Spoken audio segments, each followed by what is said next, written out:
Important changes for Social Security beneficiaries. Don't miss this information.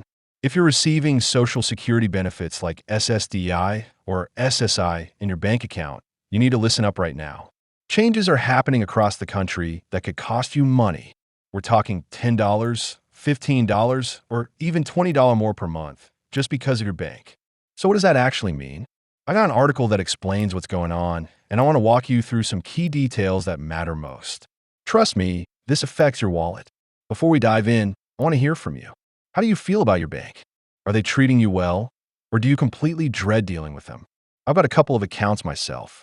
One is fine, but the other? Not so much. I want to know your experiences. What's changing? All right, let's get into it. Banks across the country are making some big changes that are going to impact you if you rely on Social Security.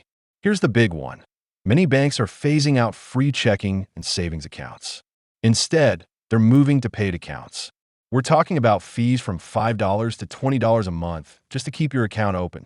If you're on a fixed income and only have a small balance, paying a fee doesn't make sense. For example, I have a bank account with only 3 cents in it. Why would I pay a $5 monthly fee for that? Minimum balance requirements. Now, let's talk about minimum balance requirements.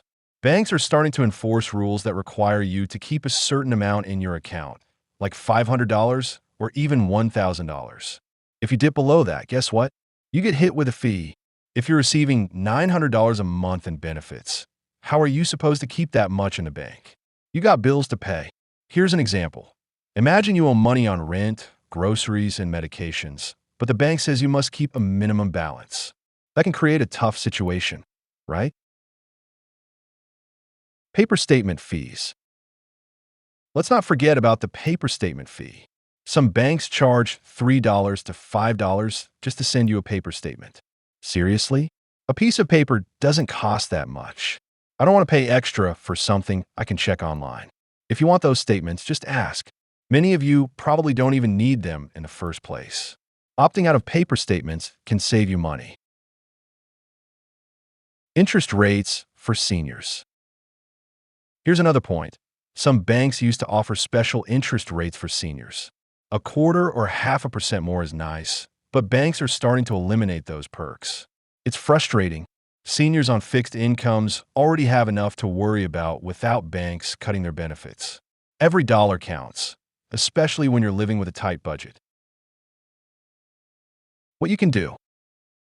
Now, I know this sounds overwhelming, but let's talk about your options. Here are some things you can do to protect yourself. Switch to a credit union. Credit unions often have lower fees and are more understanding of people living on fixed incomes. They usually have truly free checking accounts. Look for credit unions nearby. Consider Direct Express.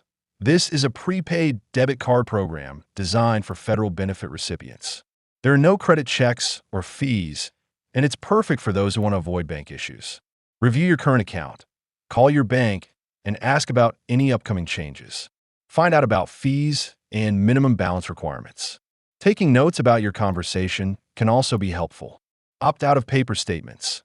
Go online or call your bank to switch to electronic statements. It'll save you some cash each month. Set up account alerts. Many banks will let you set up alerts for your balance. This way, if your account drops below a certain amount, you'll know right away and can avoid fees. Take action now. Here's your action list. Step 1. Look over your bank statements for fees from the last few months. Circle any new fees and add them up. Step 2. Call your bank this week to inquire about any changes to your account. Step 3. If the fees are too high, start researching alternatives. Credit unions and Direct Express might be better options for you. Step 4.